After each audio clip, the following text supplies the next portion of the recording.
عزیزان من، اصحاب ایمان، ہم ایک ایسے ماہ مبارک سے گزر رہے ہیں جو نہایت قدر و منزلت اور فضیلت والا ہے، بہت بڑی شان والا ہے، جس کے شب و روز افضل ترین ایام میں شمار ہوتے ہیں، مگر صد حیف کہ یغفل الناس عنہ بین رجب و رمضان، یعنی رجب و رمضان کے درمیان یہ وہ مہینہ ہے جس سے لوگ اکثر غفلت برت جاتے ہیں۔ یہ عظمت والا مہینہ ماہ شعبان ہے، جو در حقیقت رمضان المبارک کی تیاری اور اس کا زاد راہ اکٹھا کرنے کا مہینہ ہے، جو رب رحمان کی انگنت برکتوں کے نزول کا موسم ہے اور ان میں سبقت لے جانے کا عملی میدان ہے۔ نبی کریم صلی اللہ علیہ وسلم اس مہینے کو عبادات و طاعات میں صرف فرمایا کرتے تھے، اس کی ہر گھڑی قرب الہی کے حصول کے لیے اعمال خیر میں گزارا کرتے تھے۔ حضرت عائشہ رضی اللہ عنہا فرماتی ہیں، کان احب الشہور الی رسول اللہ صلی اللہ علیہ وسلم ان یصومہ شعبان، یعنی رسول اللہ صلی اللہ علیہ وسلم کو مہینوں میں سب سے زیادہ محبوب یہ تھا کہ آپ شعبان میں روزے رکھیں۔ انہی سے روایت ہے، آپ فرماتی ہیں، ما رأيت رسول اللہ صلی اللہ علیہ وسلم استکمل صیام شہر قط الا رمضان وما رأيته في شہر اکثر منه صیاما فی شعبان، یعنی میں نے نہیں دیکھا کہ رسول اللہ صلی اللہ علیہ وسلم نے رمضان کے سوا کبھی کسی مہینے کے پورے روزے رکھے، اور میں نے نہیں دیکھا کہ آپ صلی اللہ علیہ وسلم نے کسی اور مہینے میں اس سے زیادہ روزے رکھے جتنے شعبان میں رکھتے تھے۔ سبحان اللہ۔ اور جب نبی کریم صلی اللہ علیہ وسلم سے اس کا سبب پوچھا گیا تو آپ صلی اللہ علیہ وسلم نے فرمایا، هو شہر ترفع فیہ الاعمال الى رب العالمین فأحب ان يرفع عملی وانا صائم، یعنی یہ وہ مہینہ ہے جس میں اعمال رب العالمین کی بارگاہ میں پیش کیے جاتے ہیں، اور میں پسند کرتا ہوں کہ میرا عمل اس حال میں پیش ہو کہ میں روزے سے ہوں۔ سبحان اللہ۔ جی ہاں میرے بزرگ اور دوستو، یہ وہ مہینہ ہے جس میں سال بھر کے اعمال باری تعالیٰ کے حضور پیش کیے جاتے ہیں، لہذا اس مبارک مہینے کی قدر کیجیے، اس کے شب و روز کو غنیمت جانیے، اس کی بابرکت ساعات کو عبادت و الہی سے معمور فرمائیے، اور جناب نبی کریم صاحب خلق عظیم صلی اللہ علیہ وسلم کی اتباع کرتے ہوئے اس مہینے میں زیادہ سے زیادہ نفلی روزوں کا اہتمام کیجیے، کیونکہ جو شخص ایک دن اللہ تعالیٰ کی رضا کے لیے روزہ رکھتا ہے، باعد اللہ وجہہ عن النار 70 خریفا، تو اللہ اس ایک دن کے روزے کی وجہ سے اس کا چہرہ جہنم سے 70 سال کی مسافت کی بقدر دور فرما دیتا ہے۔ سبحان اللہ۔ اللہ کے نیک بندو، اس ماہ مبارک میں سلف صالحین کے طریقے پر چلتے ہوئے رب کریم کی کتاب قرآن مجید فرقان حمید کی تلاوت میں منہمک ہو جائے گی۔ ان کے بارے میں آتا ہے کہ وہ جب شعبان کا چاند دیکھ لیتے تو اپنی تمام تر توجہ قرآن کریم کی طرف مبذول فرما لیتے، اس کی تلاوت کرتے، اس میں تفکر و تدبر فرماتے، اس سے درس و نصیحت حاصل کرتے ہیں، اس کے معانہ میں غور و غوض کرتے ہیں، اس کو پڑھ کر اپنے دلوں کو جلا بخشتے ہیں، اس کو سمجھ کر اپنے نفوس کا تزکیہ فرماتے ہیں۔ وہ کہا کرتے تھے کہ ماہ شعبان تو قرائے قرآن کا مہینہ ہے، اور ان کا مقصد فقط ارض و سما کے مالک سے اجر و ثواب حاصل کرنا ہوتا تھا۔ نبی کریم صلی اللہ علیہ وسلم نے فرمایا من قرأ حرفا من کتاب اللہ فلہ بہ حسنہ والحسنۃ بعشر امثالها لا اقول الف لام میم حرف ولكن الف حرف ولام حرف ومیم حرف، یعنی رسول اللہ صلی اللہ علیہ وسلم کے فرمان ہے جس نے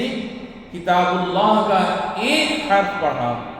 اسے اس کے بدلے ایک نیکی ملے گی،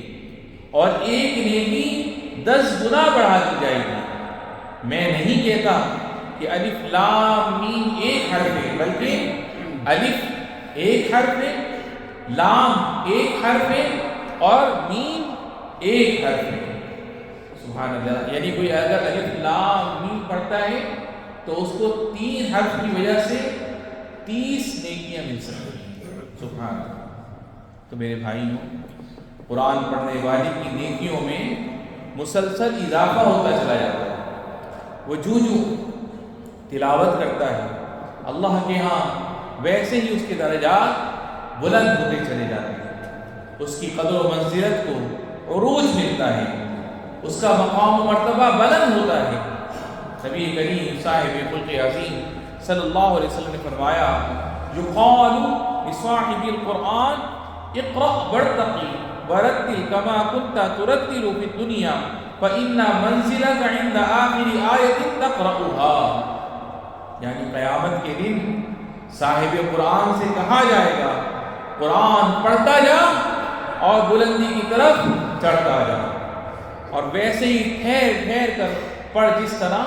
تو دنیا میں ٹھہر ٹھہر کر ترتیل کے ساتھ پڑھتا تھا، بس تیری منزل وہ ہوگی جہاں تیری آخری آیت کی تلاوت ختم ہوگی۔ سبحان اللہ۔ میرے بھائیوں، پھر جب آپ قرآن مجید کی تلاوت سے فراغت پائیں تو اپنے نامہ اعمال کو استغفار کی کثرت سے بھر لیں، صبح و شام اپنی زبانوں پر استغفر اللہ کا ورد جاری رکھیں،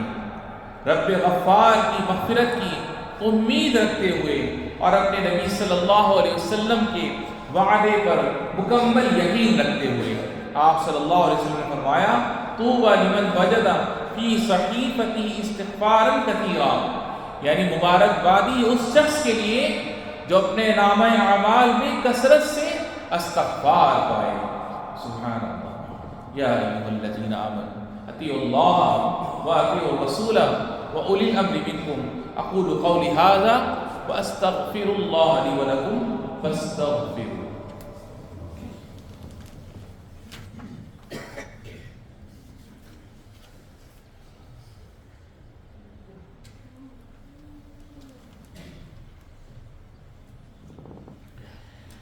الحمد للہ وحدہ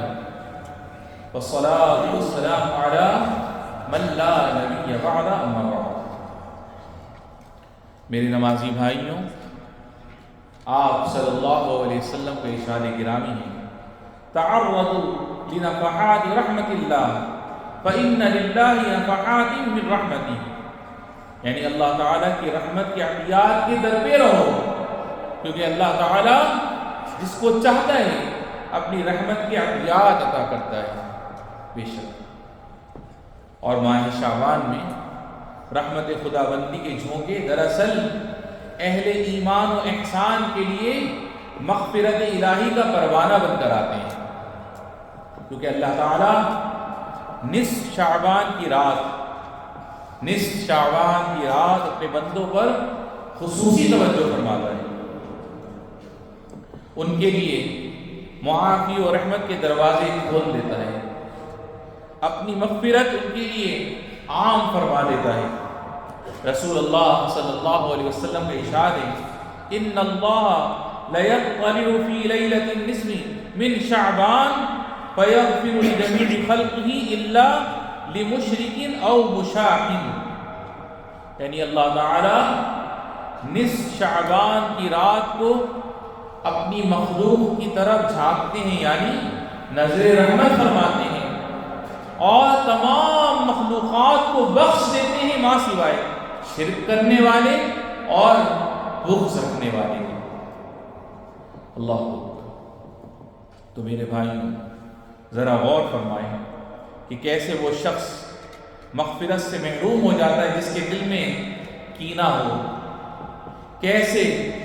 اس شخص کی مغفرت کا پروانہ روک دیا جاتا ہے جس کا قلب بغض و عداوت سے لتھڑا ہوا ہو۔ اور ذرا دیکھیے کہ اس شخص کی نیکیاں کیسے رائگاں چلی جاتی ہیں جس کی زبان دوسروں کو ایذا رسانی سے آلودہ ہو، تو وہ اجر و ثواب سے محروم کر دیا جاتا ہے، اس کے نیک اعمال بھی اس کے لیے نفع مند ثابت نہیں ہوتے،